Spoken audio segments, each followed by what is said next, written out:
Sankhya Yoga refers to the philosophy of it's analytical philosophy. That means more of analytical knowledge that Krishna is trying to give us a proper, logical, sensible and rational way of explaining the presence of Atma within us and how we have to deal with such situations like the one which Arjuna is going through. It is similar to, as we said, the problems or challenges that we face in our day-to-day life. Arjuna and Sri Krishna represent something like Nara, Narayana. We said that Nara is a human in the word meaning also and as a representation also. Narayana is God. So whenever Narayana is there with a Nara or an ordinary human being, there is likely to be a great deal of exchange of knowledge from Narayana to this Nara, which makes this Nara or an ordinary human being go up to the stage of Narayana. In other words, we are all in the process of evolution. We are all in the process of evolution.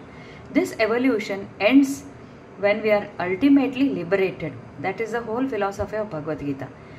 What are the various ways to reach that state? That depends on your tendencies, your liking, your aptitude, and whichever path you choose, either through the path of knowledge or through the path of karma or through the path of bhakti, whichever is your tendency, your aptitude, your liking, you could choose that. All of them lead to the same goal, and there is a mixture of all three. You start with bhakti, then jnana and karma yoga, buddhi yoga, everything follows. You start with jnana, then also you end in bhakti only. Ultimately it ends in bhakti. Whichever path you take, they all integrate with each other, and then that leads to liberation. That is the whole philosophy of Bhagavad Gita. So Sankhya Yoga is analytical philosophy, and we started, and this Sankhya Yoga was given by Sankhya philosophy was given originally by Sage Kapila. Sage Kapila, in Bhagavata they say he is one of those 24 avatars. Apart from Dashavataras, in Bhagavad Purana they say Kapila Muni. He was a great sage. They say he is Manasa Putra of Brahma. That means he is born to Brahma only through his contemplation in order to bring some kind of development to the mankind. So like that many rishis were born, Atri, Angirasa, like that. One of them was Kapila, and Kapila brought about Sankhya philosophy, and we have told how he has explained in those previous verses. We have already discussed the organization of this human body, about Jnanendriya, Karmendriya, that means organs of senses, organs of reaction or response, and then what is manas, what is buddhi, what is ahankara, what is chitta, and what goes beyond. So we have explained those 24 principles in detail in the previous session, so I will not go through that. From there we take on to chapter 2, shloka number 41. So here also in the previous shlokas he talks about, he gives proper understanding, in-depth understanding of who are we, what is the true nature of human body, human being, and therefore why Arjuna should not be perturbed for fighting this battle of Kurukshetra. He explains in various ways. Along with that he gives this Sankhya philosophy, and then he says follow your Swadharma. Swadharma is your individualistic dharma. It is your personal dharma, and since you are a Kshatriya by Varna, I told you Varna is categories in the society. So since you follow, since you are a Kshatriya, you ought to follow your dharma of fighting. You have been placed here to fight. With lot of discussions, deliberations, we have come to this stage that you have to fight Kauravas, and you have to get that position of ruling this kingdom.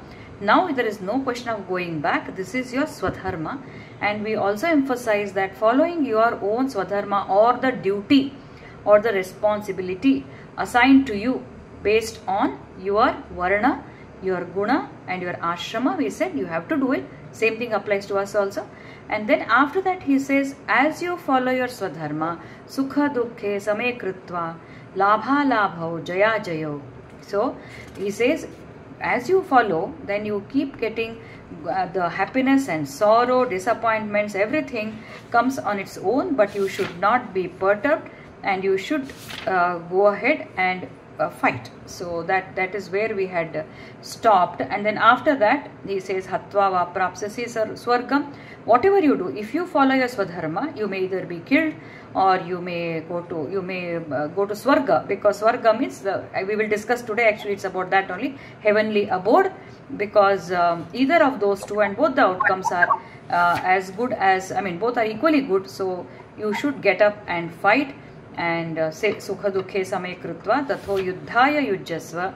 And when you follow your swadharma, 38th shloka, very important, you will not incur any sin. That means you will not do, this is equivalent to not doing a bad karma. Two negatives I am saying, it is as good as doing a good karma. But here he talks about papa, punya, swarga, naraka. That level of thinking is also there, because lot of Vedas talk about going to another world. Today's shlokas discuss about that. So people used to do so many things in the Vedic period, and even then during this Mahabharata period also. So that time they used to do lot of rituals which will lead them to attain some swarga after death. That was the belief, and that still is. There are some heavenly abodes which you will get if you follow certain rituals and all that. So that was very, very common notion, and therefore he tries to use that only, and he says that you will not get sin. And jitva hatova prapsasi swargam, he has used the attainment of swarga as an inducement to Arjuna to fight. He has taken it as an inducement. He is giving him lot of encouragement based on whatever has been practiced at that time, at that particular time. So from there we have gone to then he says, after all this, in 39th shloka he says, so now after explaining to you this wisdom of Sankhya Yoga, now I will talk about Buddhi Yoga. Buddhi is intellect. Commonly in our colloquial terms, Buddhi is used as intelligence. Here we are coming to what is called as intellect. So intelligence is the cognitive ability, understanding, memory, and your comprehension. All this comes as intelligence. But in philosophy, in spiritual language, and in the path of the Sankhya Yoga, or in spiritual yoga, in Bhagavad Gita, throughout, Buddhi is considered to be intellect. That means it is the discriminatory faculty. Discriminatory, it is above the mind. Buddhi or intellect has to be cultivated. So Buddhi Yoga is how do we make this intellect go higher and higher. So that is called go higher and higher towards the liberation. How we can use that. So basically it leads to Karma Yoga, and those are the shlokas which follow now. So he says, Buddhya yukto yaya partha karma bandham prahasyasi. So when you use this Buddhi Yoga and practice, that means spiritualize your life, you are we can guarantee that you are liberated from this karma bandhana. That means the entanglement. Entanglement means what? We do our karma, we expect something, and we again we die, and that remains in our mind. We take birth to fulfill our desire, to fulfill those expectations. That is called karma bandha. That means entangled in the cycle of life and death. So then in the last shloka he said, if you follow this Buddhi Yoga, there are no adverse effects, and swalpamapyasya dharmasya, even little, 1 foot, 1 step you take, trayate mahato bhayat.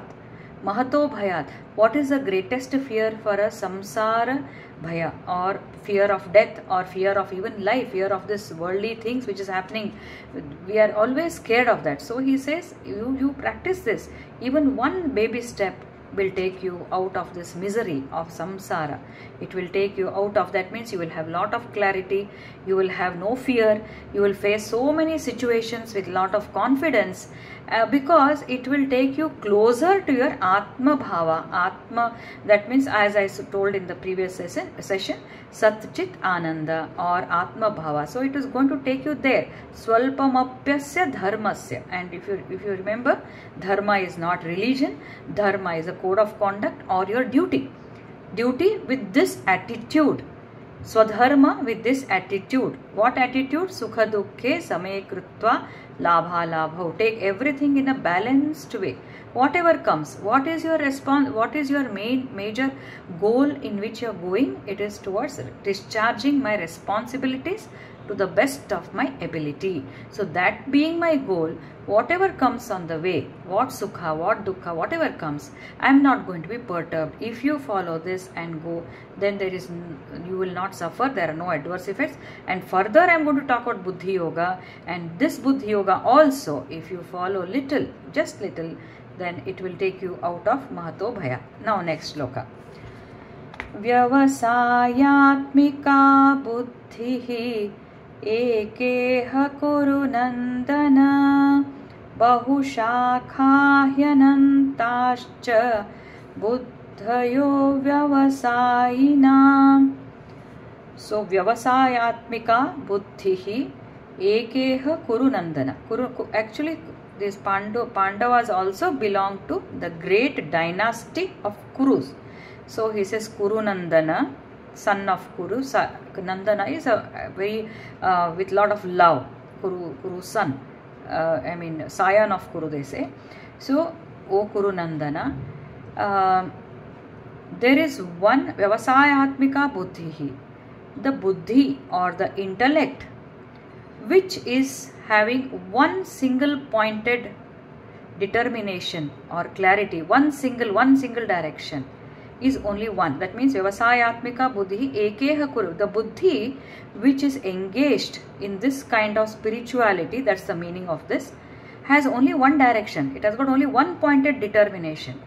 But those who do not have this kind of bent of mind, spiritual bent of mind, there, or the purpose of people who are not decided whether I should be here or I should be there, who are not yet inclined towards spirituality, they have bahushakha, they have innumerable paths or innumerable branches.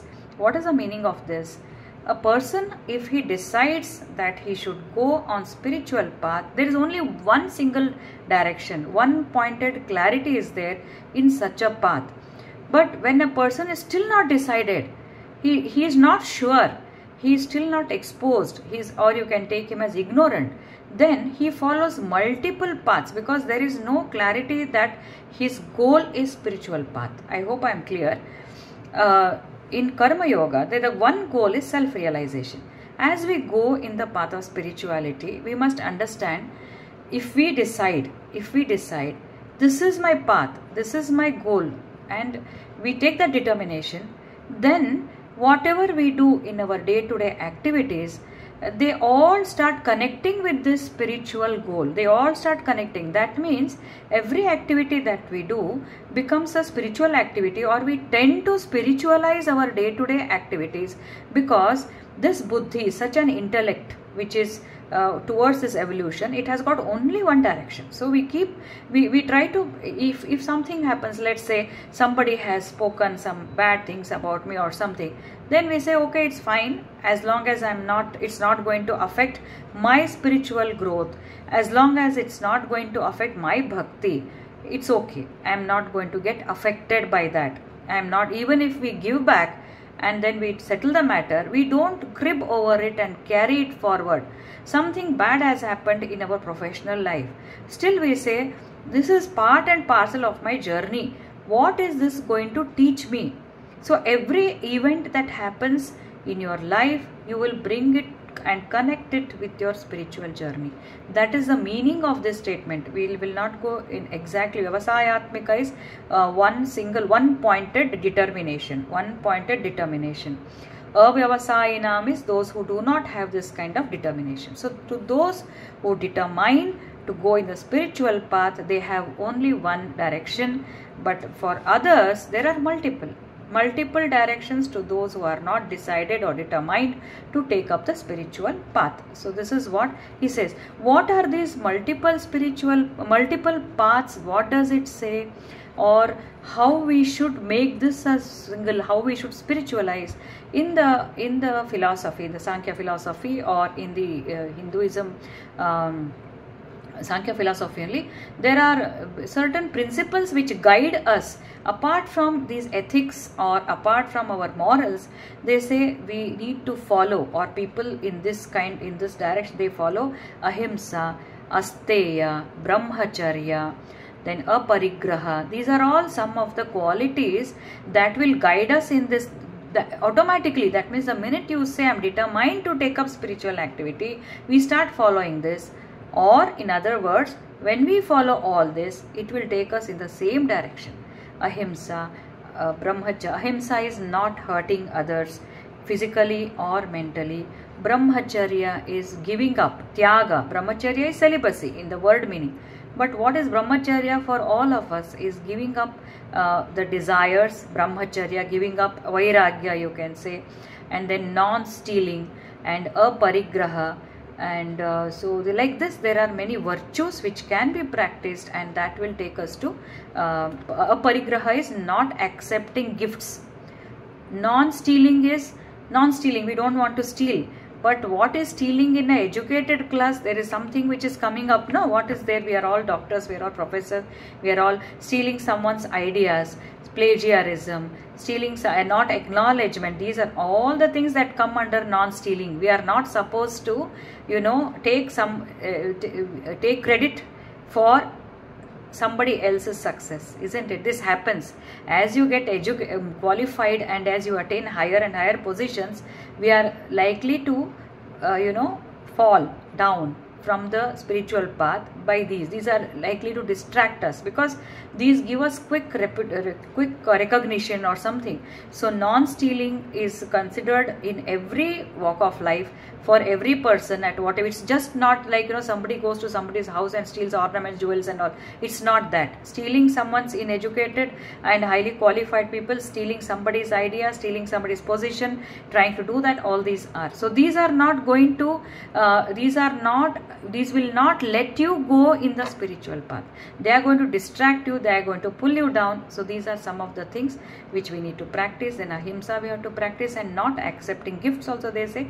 These are some of the age-old things which have been described for people who have this one single determination, whose buddhi is buddhihi ekeha. That means the intellect is single one-pointed determination. So that means everybody must have this goal. Or it is also told that the goal of human life is, we told in the previous session also, the goal of human life is to become liberated, spiritual realization, self-realization. This is the goal. So as long as one person determines that this is my goal, then nothing can stop him. But people who are not yet decided what is their goal, and this understanding comes, it doesn't come very easily, because most of us are so much involved in our day-to-day activities and externalization that we don't even realize what is our goal. What is our goal? Until we come to such in-depth analysis of Bhagavad Gita understanding, we will not realize. Even after reading Bhagavad Gita, still it will take a lot of time for us to understand that my path is not just to listen, but to realize that this is where I have to go. I am not going, we should not get stuck on the way. My destination is self-realization. With that, next shloka. Yami ma pushpitam vacham pravadantya vipaschitaha vedavadarata partha nanyadastiti vadinaha कामात्मानः स्वर्गपरा जन्म कर्म फलप्रदां क्रियाविशेषबहुलां भोगैश्वर्यगतं प्रति भोगैश्वर्यप्रसक्तानां तयापहृतचेतसां व्यवसायात्मिका बुद्धिः समाधौ न विधीयते. So here Yamimam Pushpitam Vacham. So what he says, those who are deeply attached to these pleasures and power, for them these people have no set determination. Who are those people? Bahushakha. Let us try to understand. Who are these people who have no determination? These are the people who are totally materialistic, who are attached to power, who are attached to pleasure.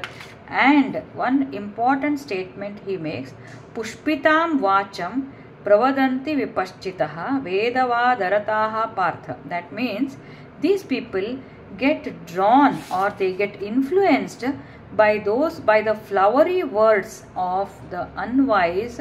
Vedavadarataha. Vedavadarataha means the people, and there are some people who take pleasure in talking about Vedas, describing them in flowery language, but which is not going to lead the listeners to higher level. Let me explain this. Vedas, we all give lot of importance. We respect these Vedas. Vedas have got two sessions. One is Karma Kanda, another one is Jnana Kanda. Karma Kanda defines all the rituals.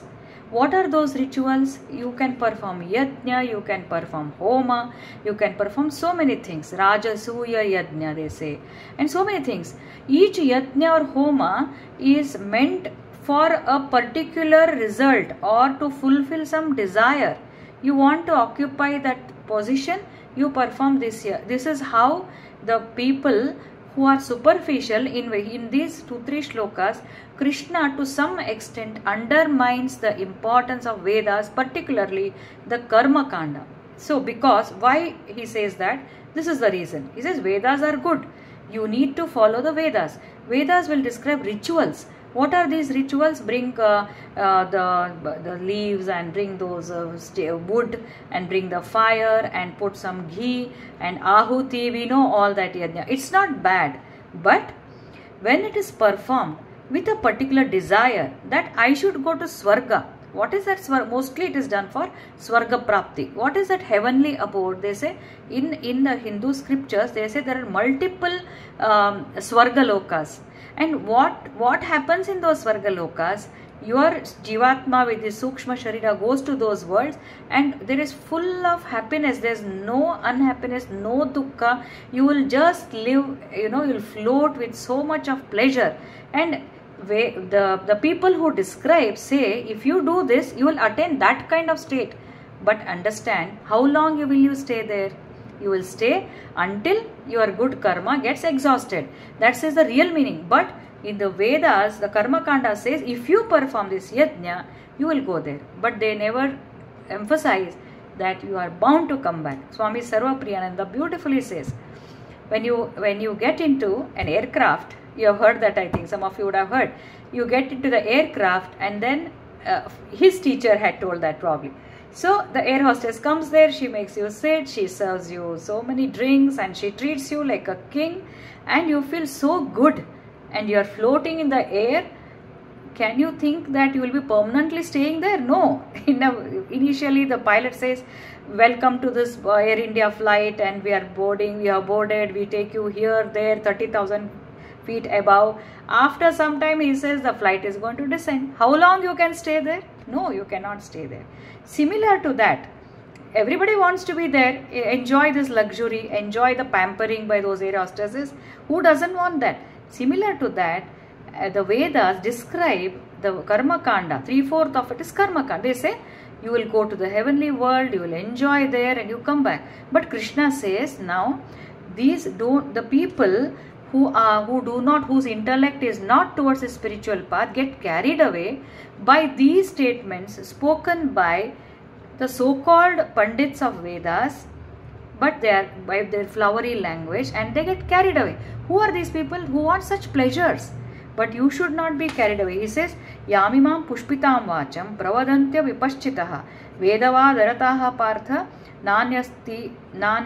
नान्यदस्तीति वादिनः न अन्यस्ति iti vadinah. That no anyas means these people say this is the world, this is what is going to happen, there are no other worlds after you die. If you do good karma, I mean they don't say good karma, do this homa, you will go there. If you don't do, you will go to patala, naraka. There are so many hells, worlds of hell.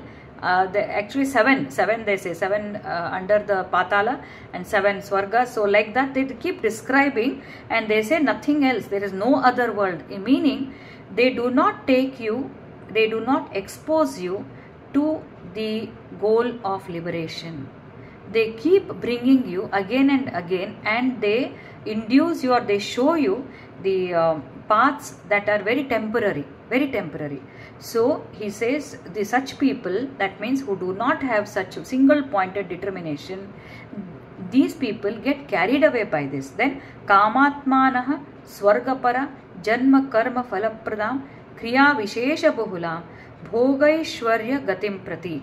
So these people are desirous of swarga, and again they don't mind taking birth, janma karma falapradam, swarga which is short lived, and they come back.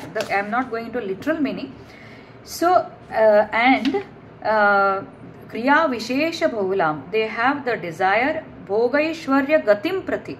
Bhoga Aishwarya, what is this bhoga? Bhoga is enjoyment, complete bhoga. Andrenadu, going abroad to multiple places of luxuries, enjoying in the resorts, as I said, enjoying the pampering, enjoying a good food, party hopping. All this is called bhoga. Aishwarya is luxury. Aishwarya is prosperity. So these people have liking to such things, and because of that they do kriya vishesha bahulam. They do lot of such kriyas and rituals. They are engaged in that with only one desire, that their enjoyment should continue. That is their desire. Bhogaishwarya prasaktanam taya apahruta chetasam. So these people who are involved in this bhoga and aishwarya, and who are swept away, taya apahruta chetasam. Apahruta means this bhoga and aishwarya, they literally draw them. They, like them, they attract and they take them, they sweep them, they sweep their chetana. Cheta means buddhi. Again, vyavasayatmika buddhi samadhauna vidhiyate. Such people cannot, they cannot fulfill, or their buddhi can never be in this vyavasayatmika. Such people, even if they try to have a single pointed determination, they will never be able to do. So what Krishna has described in these 3 shlokas is, if you decide to take your goal towards spiritual path, there's only one path, and you will really enjoy the entire thing.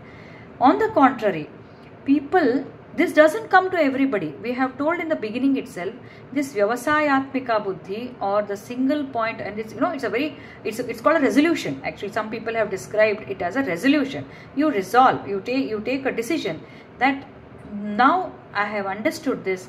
This is going to be my path. I will practice ahimsa, I will practice asteya, I will practice aparigraha, and whatever is required, and Patanjali's Yoga Sutra, all that I will practice. And on the contrary, the people out of, let's say, not even 10%, it's not even 1%, it is less than 1% of people develop this. But many people who are not yet decided, they try to get attracted, and their mind gets drawn towards this pleasure, power, luxury, and they try to cling to these people, panditas, who speak about this karma kanda, who speak about rituals, which gives them this kind of temporary pleasure.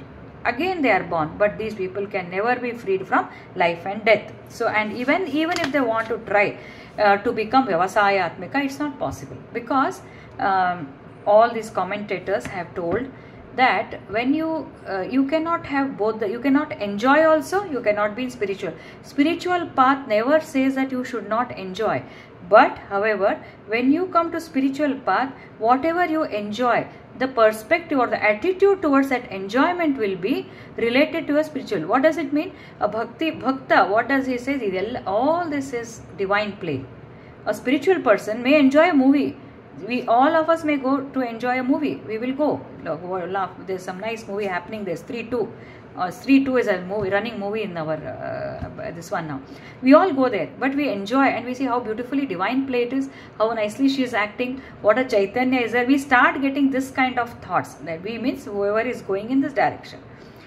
So a spiritual seeker like us, who is a householder, who is not a sadhu, he enjoys his day-to-day activities, but whenever he enjoys now, he will relate it to that divine play, he will relate it to the higher things, and anything any activity he takes is with a higher intention. Whereas the same activity is performed by the other group. So such people will always try to see, what do I gain by this? What do I gain by publishing a paper? What do I gain by treating these patients? How much money I can make in 1 hour? This is the same activity perceived in a different way by different people. Spiritual seeker, that Vyavasayatmika is a very key word in today's session. Vyavasayatmika, or a key determination to be a spiritual seeker, does not necessarily mean that we sacrifice all these enjoyments and we always sit and meditate. No, we are not. But we are trying to see the divine play, the divinity in whatever activity we do, and we try to apply all these principles and then move forward.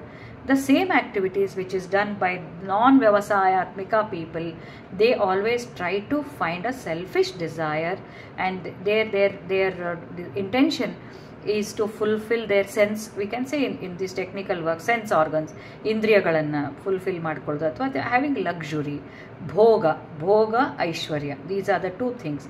Bhoga is enjoy. Any activity they do, they want power, position, money. These are the things. So even in Vedas, they try to, the Karma Kanda gives, but then can we condemn the Vedas? No, we cannot, because these are initial steps for people. What is Jnana Kanda in Vedas? Upanishads. Jnana Kanda is Upanishad, and Bhagavad Gita is part of that. They say these Upanishads tell us what is our true nature, how you have to pursue your spiritual path. That Jnana Kanda, that is Jnana, means knowledge. Knowledge is going deep and building up your buddhi yoga, building up your intellect. Karma Kanda is essential, but that is not the end. As they start doing Karma Kanda, if a person has got some wisdom, even if he follows the rituals, there also he will start thinking, beautiful is this Homa, I am invoking the Devatas, I am invoking, who was a Srishti of Brahma, I am invoking Lord Brahma, I am invoking Lord Narayana, who is a Srishti, who is a creator. So this way he will start his attitude or his thinking process as he does those rituals will be different. He may perform. So Karma Kanda is not to be condemned, but that is not the end. That is how we have to take this. And as long as you are involved in Bhoga and Aishwarya without thinking of divine play, then your mind cannot be samadhau na vidhiyate. Samadhau means getting stabilized, fixed. Your intellect will never, it will struggle. Even if you want to decide that I want to go towards divinity, it struggles a lot. That means if you want to retain the divinity in your mind, or this Atma Bhava, as much, whenever we enjoy, try to see divinity in everything, and 24/7, we must be in that thought process. Then it helps us to go in that direction. Now the next one is Traigunya Vishaya Veda Nistraigunya Bhavarjuna Nirdvando Nitya Sattvastho Niryogakshema Atmavan. So now Krishna says the Vedas deal with three gunas. What are those? We have already come across this. No, Nistraigun. So he says Vedas deal with three gunas. You must go beyond that. You must transcend those gunas. Nistraigunya means you have to go beyond that. What are these three gunas? Sattva, Rajas, Tamas. Sattva, Rajas and Tamas. These are the three guna. Guna means in the meaning of this guna is a property. So as we describe alpha personality, beta personality, like that here also there is sattvic, tamasic, and sattvic, rajasic and tamasic. Okay. Every human being is a combination of these three actually. One of them is predominant, and that defines his character or his personality. So out of these three, if you put in hierarchy, the least evolved is tamasic. What is tamasic? Tamasic is when a person has lot of laziness, sleepy, inertia, and he doesn't mind, he is ignorant, ajnana. Ignorant means he doesn't even know. Actually, Bhagavad Gita describes these gunas very well in the later chapters. So he doesn't know his responsibilities. He doesn't perform his duties properly. He doesn't even know that it is his responsibility. So leave alone carrying out those responsibilities. So this is a most inert and the lowest category. So if a person is predominantly tamasic, so he will start doing lot of antisocial. He may do antisocial activities also because he is ignorant, and he doesn't consider that murdering somebody will lead him to bad things. He will have to, no, he will not be. He is totally engrossed in those. Then comes the Rajasic. It is little better, and Rajasika is an ambition. He is very active. Such a person is very active. He is full of ambitions, but he may have, along with ambitions, there may be a greed. There's a desire for power, authority, and he's quite active person. He's very active person, but as he does so, lot of things will happen. As I said, like lot of competition, jealousy, all those. But this is characteristic. It's called Rajasika because Raja type. These are required for some professions, but to evolve in spirituality, you can perform that and you have to come out of that. But anyways, Rajasika is defined by these qualities. Sattvic person is still little above this, and he is a person who is very calm, quiet. His mind desires for divinity. He follows all this ahimsa and adveshta, all those bhakta. In the 12th chapter, whatever he says, he doesn't hate anybody. He is always forgiving, and he forgives people, and friendly with everybody, compassionate. All these qualities are found in a sattvic person. As a person evolves, he grows from tamasic to rajasic, rajasic to sattvic, but sattvic is not the end. You have to go beyond sattvic. As long as you are sattvic, you are calm, but that doesn't guarantee liberation. That doesn't mean you have reached. You have to go beyond that. Sattvic is very closest to realization. Those who are very sattvic are very close to God, but what happens is they are still desires. They are attached to their goodness. That's what Krishna says in later chapters. All these are attached. Even sattvic person, he will be attached. Only when a sattvic person does not get attached to his actions and still performs, then he is likely to get. But this is the hierarchy. Now every person has a mixture of all these three. Sattvic, Rasic, Tamasic. One is predominant. So that defines his character as Sattvic, Rasic, Tamasic. Now these three characters, I should share one more. These are very important for us because these also define your physical health. Actually, this I understood when I visited one, it's called S. Vyasa. I think some of you would have heard this. Vivekananda Yoga Kendra in Jigani in Bangalore. It's called Yoga S. Vyasa. Vivekananda Yoga and something, I don't remember the full form. So there they are doing this research and they are trying to identify the objective markers of these three, Sattvic, Rasic, Tamasic, and are they prone for any diseases. I was wonderstruck. They are using some physiological parameters, lot of research. I was really wonderstruck because this we call a kind of metaphysics. It's not, directly you cannot quantify based on your blood pressure or blood sugar. But these people have come out with some markers by which they can define, because when they do yoga, when they recommend yoga everybody follows. No, Modi has made National Yoga Day, Modi ji has made National Yoga Day, but not everybody will accept yoga. Not everybody, Tamasika person will not accept. That's what he was saying. Therefore, when you do a research, impact of yoga on blood sugar. So he told me very interesting point. He says, madam, impact of the same yoga will have a different impact on Sattvic, Rajasic, Tamasic. Very interesting, no? Because sattvic person is adaptable. Tamasic is least adaptable. This is what least flexible. He doesn't want to accept anybody's ideas. He doesn't want to accept anybody's views. He thinks whatever he does is right because he is so ignorant that he thinks whatever he does is correct. So these are the people, you tell them do exercise, do lifestyle changes, we follow this diet, your diabetes will improve. No, they are not going to follow. Hardly they will follow. We would have seen such characters, no? Whenever you talk to them, they are so resistant to anybody's ideas. It's like, you know, I have come across such, you say something, they counter attack. I mean, just normal conversation also, they feel so insecure that anybody's ideas, they feel it's like, you know, it's like going, you know, they feel kind of defeated or they feel very low. It's not like that, but this is how it is. So these three characteristics, we can do more, lot of research is being done, because that means the modern science also has started accepting the personalities of these three and their evolution in terms of physical health also. Okay, so having said that, now Krishna says you have to transcend this. Transcend means no attachment.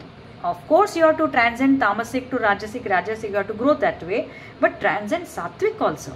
Don't remain in sattvikata. You have to traigunya vishaya veda nistraigunya bhava Arjuna. Please go beyond that, free from this triad, bhava Arjuna.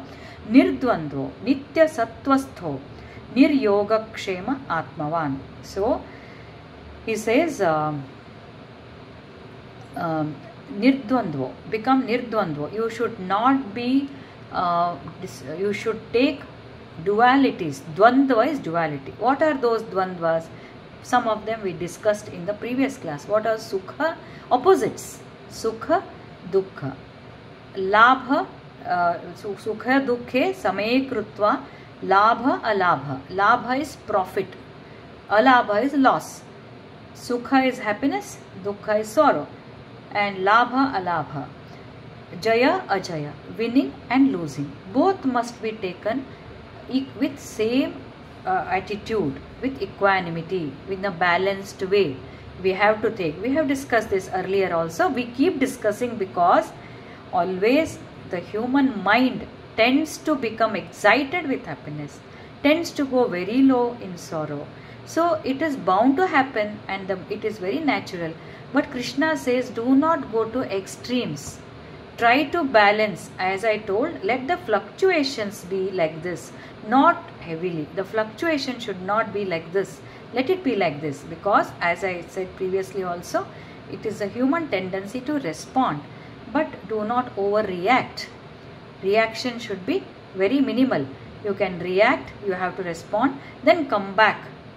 Where Atmavan, Nirdvandvo, Nitya Sattvastho. Nitya is always, constantly. Always you free yourself, I mean balance these dvandvas, opposites, and free from Nitya Sattva. So you should always be with the with the self. And niryoga kshema. Niryoga kshema. That means always yoga kshema. Always trying to think about how can I be happy, how can I be safe. No, be beyond that. Be Atmavan. Be established in that self. So he says that means we must, in bhakti, if you follow bhakti, if you trust God, then you will always say, why should I be scared when he is there with me? Because Krishna himself says that yoga kshema vahamyaham. I am going to take care of your yoga kshema. Why do you worry? So if you trust him in bhakti, then and be always situated, Atmavan means in the Atma bhava, or in the divine thoughts, or something which is higher. We can take it like that. We are all working professionals. Anything which is higher, anything which is selfless is Atmavan, according to, because that's more practical, is my interpretation. You know, always if you are not able to think of Krishna, or you are not able to think of yourself as a embodiment of that Atma, and you are not able to manifest that, anything which is higher, which brings you out of your selfishness, that becomes Atmavan. Anything which is selfless, anything where you can identify yourself with others. So that kind of thought process, and get over this dualities. How easy or how difficult it is to balance sukha and dukkha, labha, alabha, And mana apamana, in 12th chapter he says, Tatha mana apamanayoho shitoshna sukha dukkeshu samah sanga vivarjitaha, he says. Adveshta, 12th chapter, 14th shloka onwards, very beautiful there. Tulya ninda stuti, again ninda means criticism, stuti means appreciation.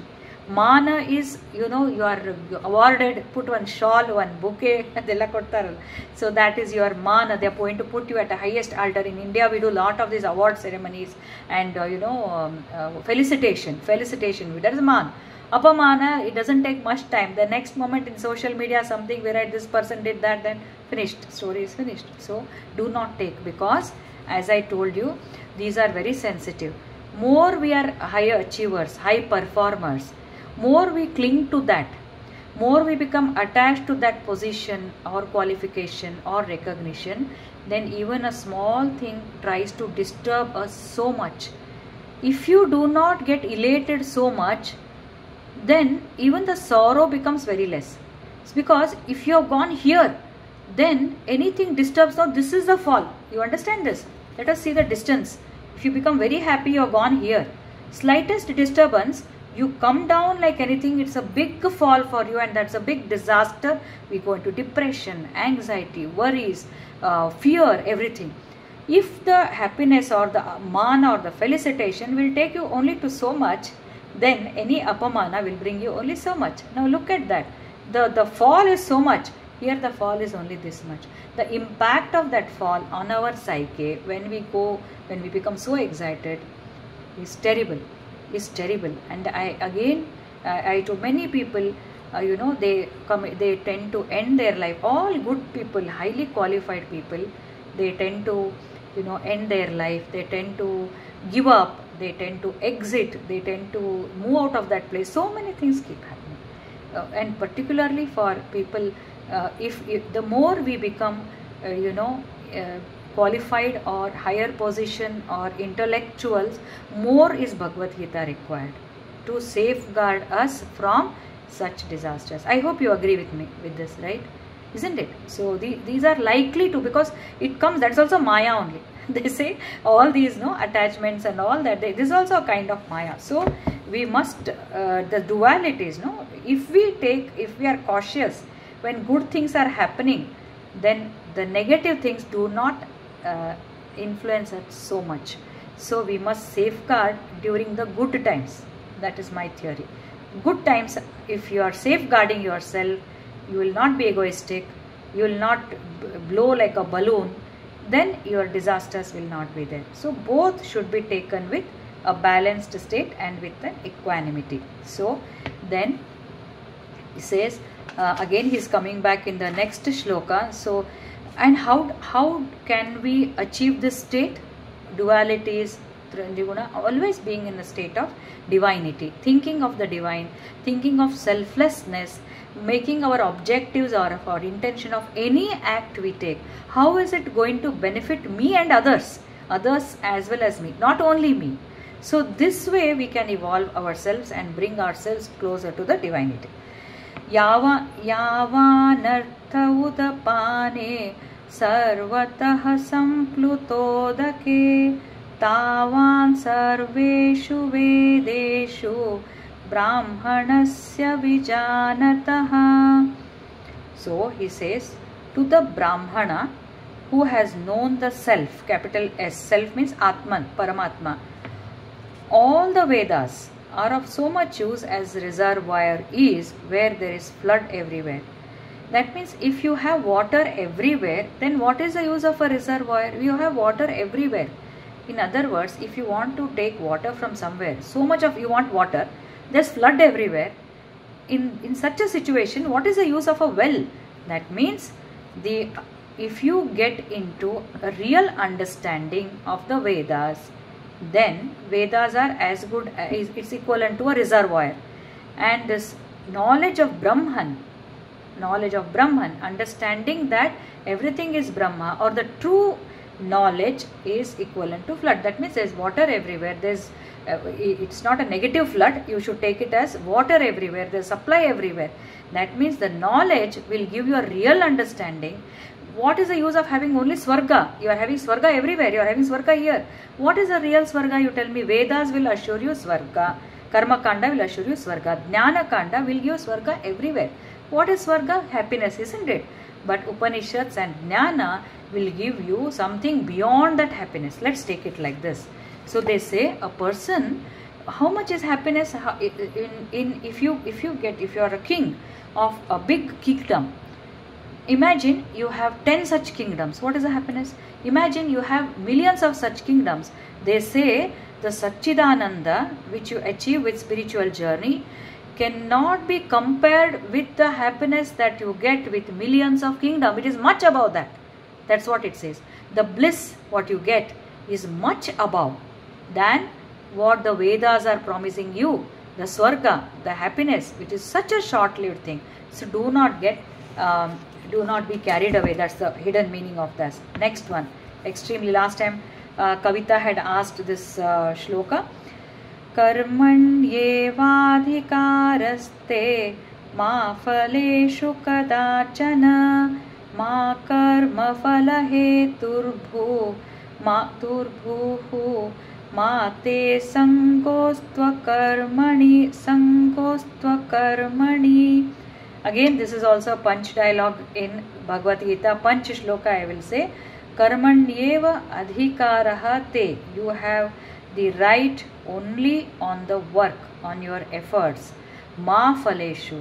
Never, you do not have any right on the outcome or the fruits. Phala means fruit. What is the fruit here? It refers to the outcome of your action. You have no right on the results of your action. You have right only on your work. Ma karma phalaheturbhuhu. And later, you should not think that you are the one who produced this fruit or the results of this work. Phalahetu. You should not work for keeping the fruits in mind or the results in mind. At the same time, and then sangostva karmani. You should not have any attachment to the work also, and you should also not sit without any action. You should also not sit without any action. You should not have attachment to inaction. In other words, see, the meaning is when I cannot, like Kavita was asking, then if we don't think of the results, then how can I put effort in preparing for my classes or taking care of doing something for students or for patients or whatever? Obviously I will be interested in the results. I should get good results, yes. The thing is, you must keep the goal of bringing out the best results. Having decided that, you should forget. When you start your work, you say, this is how I want the students to do well. So if that is without any objective, without any goal, we cannot do any work, right? Having decided that, then we plan our action and give 100%, and then the results we leave it. This is the real meaning. We can never plan any activity without keeping the results in mind. We must understand that. We cannot just go unplanned way. No, planning is required, objective is required, process is required. But if you concentrate on the process, the results will be taken care of. Swami Vivekananda says, the means are as important as the end. The means are as important as the end. That means the process, the efforts that you put are as important as the end. Both are taken in a similar. How much of effort you have put will obviously give some results. Any cause will result in an effect. Law of karma. Your effort will never go waste.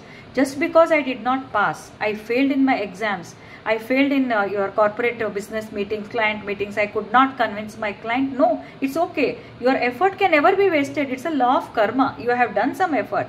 It may not result in the way you desired, but it would have resulted in something which may bear the results at a later date. At a later date. A common example given is this karma. Gahana karmano gatihi. Krishna says somewhere. The law of karma is very difficult to understand. It has got a deep meaning.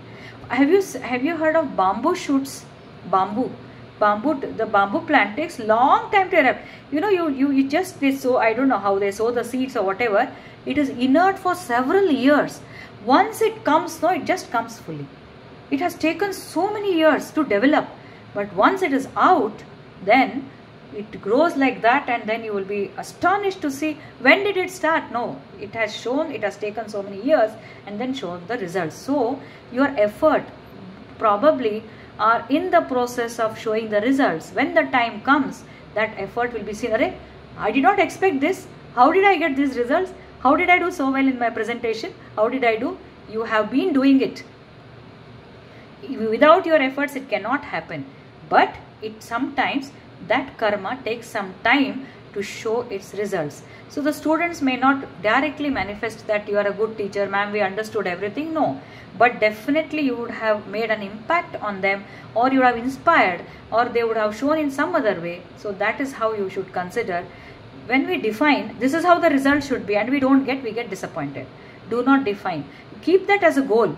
But when you perform the action, do not measure based on what you are. I did not do. Okay, let me go back to my efforts and see how I can improve. So this is how this statement will help us improvise in our efforts also. This is really a very good statement which will make us focus entirely, rather than the results, focus on the effort. It will make us less disturbed, because we should be happy. How beautifully I made this roti, how beautifully I made this lesson plan, how beautifully I made my presentation. My standards, effort should be with my standards. We fix the result. For this result, this is my preparation. I fix a standard for my preparation, not for the results. How beautiful it is, no? This actually, I was guided to this shloka. I must remember her. Her name is Savitri Mahishi. Nimgottirve Pancharatna. Savitri Mahishi is an advocate in Dharwad. My first spiritual guru in the year 1994. She made me understand what is this Karmanyeva. I was getting lost in so many things during that time. She was the one who said, this is how it should be. This is how it should be. And remember, as we do the karma, again sukha, dukkha, all that will start coming. During your efforts, you are preparing. Somebody comes and disturbs. You are at home, you are preparing. No, just don't bother. Take it in a balanced way. Concentrate on your efforts. That is your swadharma. Everything is interlinked. Your swadharma is to prepare a presentation. You are putting your lot of efforts because that is required for students to understand. But somebody comes and disturbs you. Do not get perturbed, shout, angry. No. Just tell them, wait. And the calm agi hogbeku. Because your goal is, otherwise you get stuck and everything goes back. No. If you follow, when you follow this, no, you have every right on your karma, then this effort will be taken in like one yajna. It will be taken like one tapas. It will be taken like with full concentration, with full commitment. You will do that. You will let go of anything that disturbs you. You will develop vairagya towards anything that comes on the way. So look at this, how karma is translated as yoga. How beautiful. A single act can become a yoga. A single act. Plan and Sri Ramakrishna used to tell, when you start your work in bhakti, they say, when you start your work, you pray God and you decide. I am just telling the same thing, whatever we are doing in day-to-day life. You plan for a lecture. You decide these are my learning objectives. You have all that process in place, and then this is how I want to do. This is how for postgraduates, whatever it is. Then before you start working towards it, pray God. Ramakrishna says, when any start, Sri Ramakrishna is the guru of Swami Vivekananda. So he says, pray God with both the hands and surrender. And say, I am surrendering completely to you. You guide me. And then as you work, he says, work with one hand and hold God with the other hand. God means when you are working, this is your free will, this is the body gifted. The other one, there is a higher thing which is guiding you towards work. Once you finish the work, again say surrender to God. How beautiful it is. So he says, because this body, this mind, this intelligence, not intellect, intelligence, also intellect, everything is given for you to do some work. But what is the attitude? Attitude is not to claim the results, not to have any kind of, possession of that result. No, I did this. How can you do? You cannot do. Who gave you hands? Who gave you this one? What is beating within? What is that play which is, Chaitanya Shakti? What is that super conscious energy that is flowing, which is making you work? Is that you? Are you so infinite that you can do? If you think yourself as the infinite Atman, then fine. But if you think you are Pratibha doing, then you are ignorant. So with this thought, if you think, then this is God's work. I am doing it. Results are also His. The body is His, mind is His, Indriyas are His, everything is His. Then what am I? I am just an instrument. So why should I claim the results? You don't have any right on the results. So, and at the same time, then everything is His. Why should I work? Inaction, no. God will take care. Why should I work? No. You have to work. Your efforts are as important. I think it was George Bush's statement.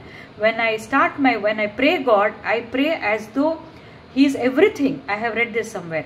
God only does everything. I pray God before I start work, and I say everything is His only. When I start working, I feel everything I am doing. He doesn't talk about results. But what he says is that you cannot be inactive. For that, I can give this illustration. You should not be having inaction. I don't want to work. No, you cannot run away. You have to work, but you have to work with this attitude.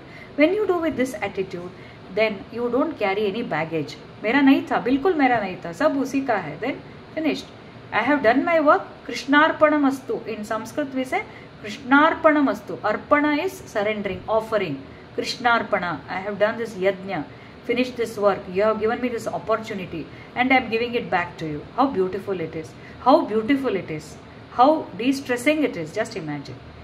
Why do we get stressed? Because we start, I think most of our stress is because we feel we are doing everything. I have taken care of my daughter, I have taken care of my spouse, I have taken care of in-laws, my parents, everything. Where have you done? You did the work which was allotted to you and which was done by something, some other energy. You better surrender it. Do not claim. Just keep thinking of divine play and enjoy your life. That is the best way to take life, according to me. Last one, I think. Yogastha kuru karmani sangam tyaktva dhananjaya siddhya siddhyo samo bhutva samatvam yoga muchyate. So beautiful, he says. Now after this karma yoga, he says yogastha, being situated in yoga, that means with a balanced mind. Yoga means join. Yoga is actually yuja. Yuja means, it comes from the word yuj. Yuj means to join. With whom we have to join? That means with whom we have to get connected? With yourself. Self, capital S. So yogastha, do the karma as a yogastha, being situated in the state of yoga. You have to perform action. State of yoga is what? Balanced state, connected with your Atma. Sangam is attachment. Give up this attachment. Dhananjaya. Dhananjaya is, he addresses Arjuna as Dhananjaya. So yogastha, you have to do your job, your work, karma. Karma is action with a detachment. Sangam tyaktva. That means do not have attachment. If at all you want to focus on your work, not on the results, and do not have any attachment. And whether success, siddha, asiddha. Siddha is success, asiddha is failure. Whether it is successful or failure, doesn't matter. Samo bhutva, take them with equanimity. And samatvam yoga muchyate. Another meaning for yoga is samatva. Another meaning for yoga is samatva. As long as you take both the things in equanimity, then you are that is said to be yoga. We are not talking about yogasana. We are talking about yoga. Sankhya yoga, karma yoga. That yoga we are talking about. It refers to the state of mind. The state of mind. Durena yavaram karma buddhi yoga dhananjaya buddhau sharanamanvicha kripana phalahetavaha. So he says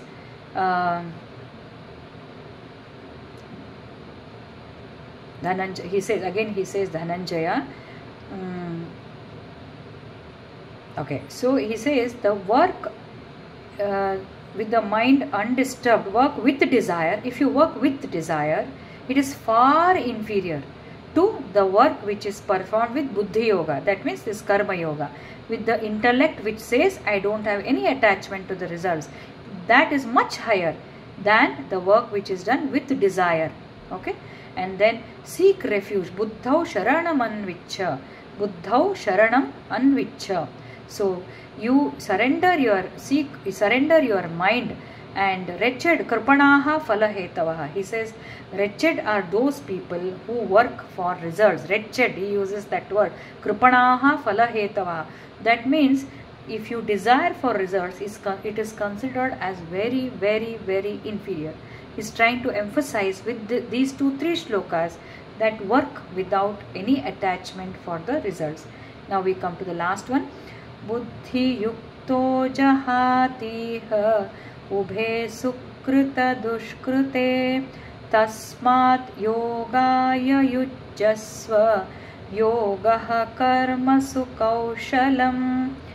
So buddhi yukto jahatiha, that means with this balanced state of mind, when you consider sukrita dushkrute, sukrita is virtue, dushkrita is vice. Again he comes to the dualities. With this balanced mind, when you consider virtue and vice in the same platform, then, and with that, tasmat yogaya yujjasva. That means, considering all this, devote yourself to this yoga. Which yoga? Buddhi yoga. The same thing as, which is going to be applied as karma yoga. Tasmat yogaya yujjasva. With this yoga, you indulge in this yoga, and then he says, because yogaha karmasu kaushalam. Yogaha karmasu kaushalam. Skill in action is yoga. Skill in action. Previously we said samatvam yoga muchyate. How he is bringing beautifully these words. What he says, because if you concentrate on your effort, then your skills start coming up. If you think of the results, then we do not know, your mind gets disturbed and your potential is not manifested. Beautifully he says, yogaha karmasu kaushalam. When you involve completely in your work, the best will come out, and that is yoga. That is yoga. And during that, there are 2 things when you perform an action. One is, do not think about the results. Another one is, and results could be what? Mana, apamana, sukha, all these are results, isn't it? When you perform any action, people may appreciate you, people may insult you, the students may like, students may dislike, they may start yawning, they may start sleeping, they may start referring other things in the class. Any of these, do not get perturbed. Virtue, vice, sukha, dukkha, profit, loss, nothing. Leave that and focus on your action, because yogaha karma, only when you do skillful action, it is yoga. Only when you do samatvam is yoga. So Buddhi Yoga defines that you focus on your work, do not get perturbed by the results also, do not get affected by things that come on your way as you perform the action. Both the places you may be disturbed while performing action and after the action. All these dualities do affect you at both these places, situations. Do not get perturbed. Your goal is to perform, give your best. Next time do better. Third time you do best. So whatever it is, your standards you have to improve, and automatically you will improve, provided you don't think of what is going to happen after your action. So that is karma. This is what is Buddhi Yoga going. Now why he calls Buddhi Yoga? With that we can wind up. Buddhi is intellect. When you start training your intellect is what? It is above the mind. There are sense organs, then there is a mind, and there is an intellect. Intellect tries to control your mind always, and when we say control your mind, observe your mind, what is observing? That intellect is observing. So if you start repeatedly telling yourself that this is how I should do, karmanyevadhikaraste, this way, this is how you are going to train your mind. You are going to, again repeatedly you are going to train that intellect. You are not training your mind, you are training that intellect.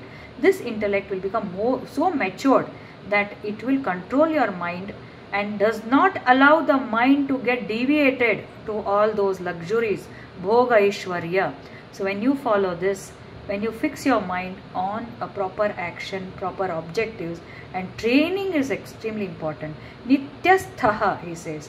Nitya means constantly, consistently. Consistency is required. With time that becomes a habit. We know that, isn't it? 21 days we say follow the yoga, build yoga. 21 days every day you do yogasana, it becomes a habit. Then you can never do away with that. So this thought process will train your intellect, and intellect is something which is higher than the mind, it will not let your mind go. Otherwise what happens is, mind is like a monkey. It is like a dog's tail. It comes back. You try to stretch dog's tail, dog's tail will never be straightened. Immediately it comes back. Similarly, the monkey you cannot hold. So mind is like a monkey. You need to hold it. To hold it, Buddhi Yoga means hold the higher person only.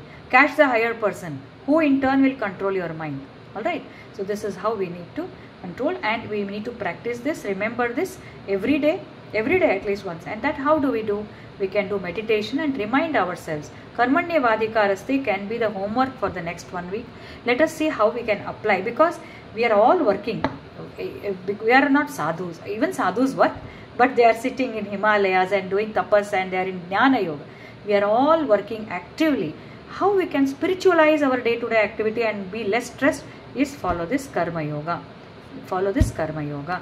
So that doesn't mean whenever we get the results, no, we cannot totally ignore. I have lost. I am in a business. I was supposed to make this much money. I have not made. So that doesn't mean I should ignore and continue whatever I am doing. No, I will focus on my effort again. But I will not get perturbed. I will not get so disturbed. I will learn from that. The results should be taken for learning. It should not be ignored. It should be only taken to learn on where I should put my efforts. Not that I cannot totally ignore. I cannot just sleep over it. No, we cannot. Karmanyavadikaraste doesn't mean that. It means that do not get perturbed over that. It can be this way, that way. Be prepared. Again control. See in your efforts. Work on your efforts. Because we cannot. Because we are all working. No, practically it's not possible. The whole thing is concentrate on the process. Protocol. The protocol is as important in research, because if your protocol is perfect, only the results will come, isn't it? So that's what it is. So that is in for today. Any queries on this?